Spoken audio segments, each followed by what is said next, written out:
I am happy to join with you today in what will go down in history as the greatest demonstration for freedom in the history of our nation. 50 years ago, a great American in whose symbolic shadow we stand today signed the Emancipation Proclamation. This momentous decree came as a great beacon light of hope to millions of Negro slaves who had been seared in the flames of withering injustice. It came as a joyous daybreak to end the long night of their captivity. But 100 years later, the Negro still is not free. 100 years later, the life of the Negro is still sadly crippled by the manacles of segregation and the chains of discrimination. 100 years later, the Negro lives on a lonely island of poverty in the midst of a vast ocean of material prosperity. 100 years later, the Negro is still languished in the corners of American society and finds himself an exile in his own land. And so we come here today to dramatize a shameful condition. In a sense, we come to our nation's capital to cash a check. When the architects of our republic wrote the magnificent words of the Constitution and the Declaration of Independence, they were signing a promissory note to which every American was to fall heir. This note was a promise that all men, yes, black men as well as white men, would be guaranteed the unalienable rights of life, liberty, and the pursuit of happiness. It is obvious today that America has defaulted on this promissory note insofar as her citizens of color are concerned. Instead of honoring this sacred obligation, America has given the Negro people a bad check, a check which has come back marked insufficient funds. But we refuse to believe that the Bank of Justice is bankrupt. We refuse to believe that there are insufficient funds in great vaults of opportunity of this nation. And so, we come to cash this check, a check that will give us upon demand the riches of freedom and the security of justice. We have also come to this hallowed spot to remind America of the fierce urgency of now. This is no time to engage in the luxury of cooling off or to take the tranquilizing drug of gradualism. Now is time to make real the promises of democracy. Now is the time to rise from the dark and desolate valley of segregation to the solid path of racial justice. Now is the time to lift our nation from the quicksands of racial injustice to the solid rock of brotherhood. Now is the time to make justice a reality for all of God's children. It would be fatal for the nation to overlook the urgency of the moment. This sweltering summer of the Negro's legitimate discontent will not pass until there is an invigorating autumn of freedom and equality. 1963 is not an end, but a beginning.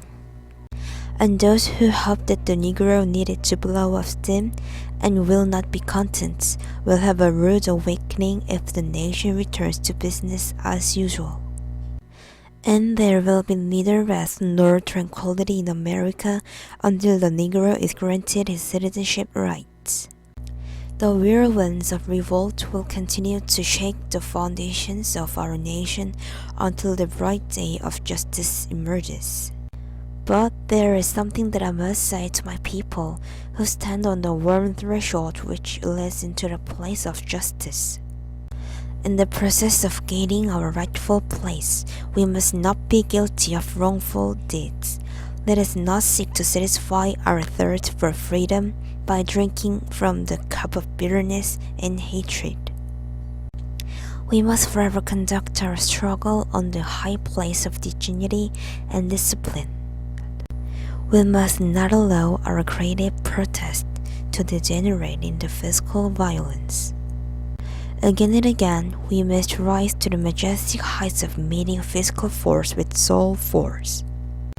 The marvelous new militancy which has engulfed the Negro community must not lead us to the distrust of all white people, for many of our white brothers, as evidenced by their presence here today, have come to realize that their destiny is tied up with our destiny. And they have come to realize that their freedom is inextricably bound to our freedom. We cannot walk alone. As we walk, we must make the pledge that we shall always march ahead. We cannot turn back. There are those who are risking the devotees of civil rights.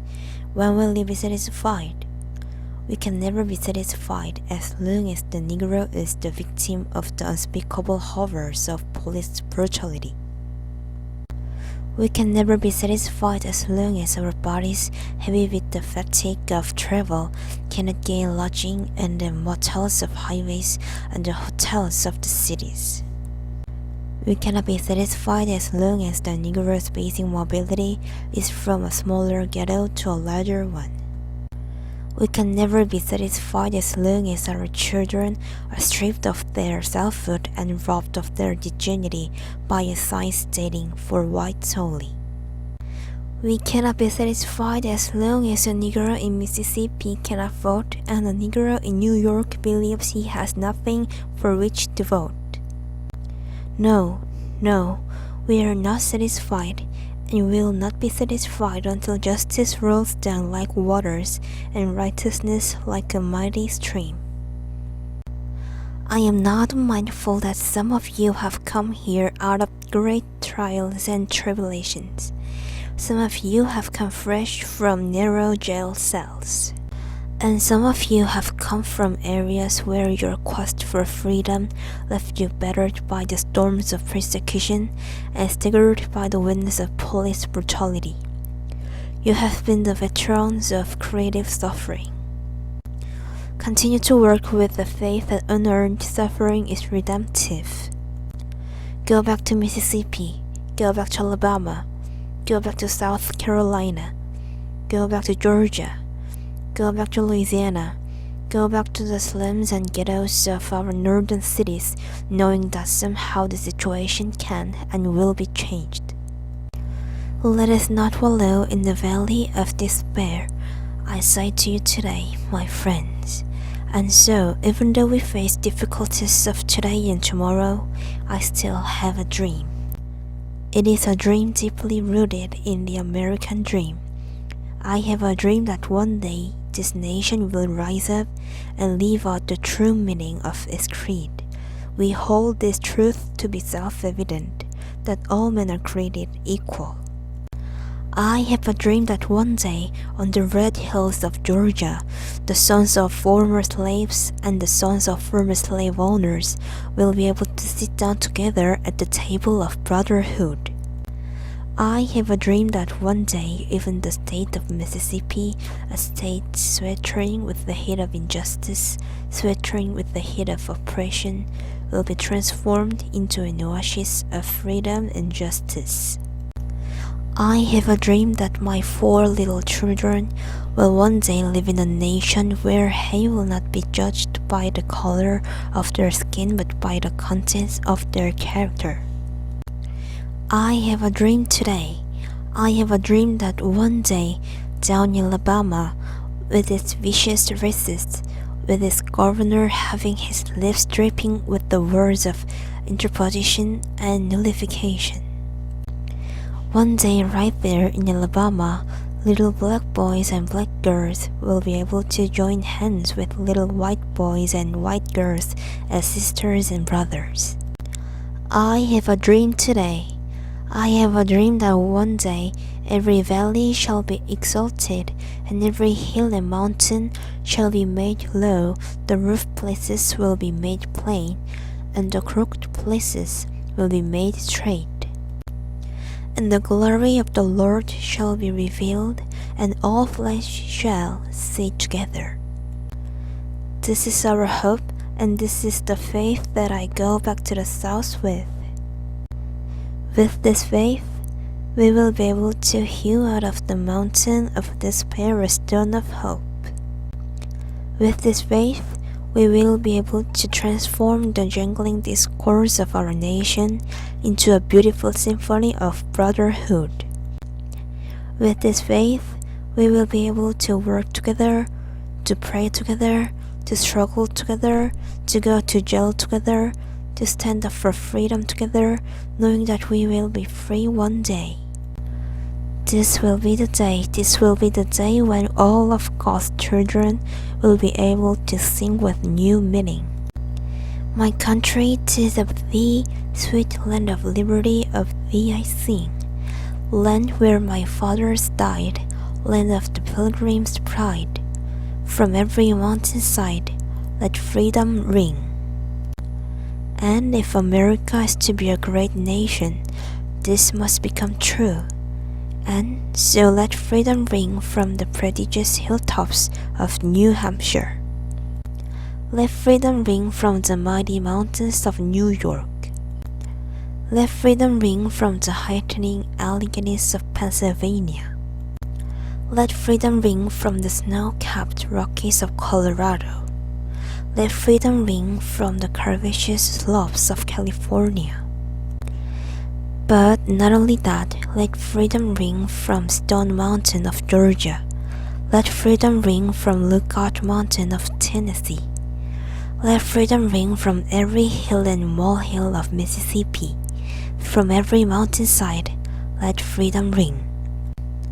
And when this happens, when we allow freedom to ring, when we let it ring from every village and every hamlet, from every state and every city, we will be able to speed up that day when all of God's children, black men and white men, Jews and Gentiles, Protestants and Catholics, will be able to join hands and singing the words of the old Negro spiritual.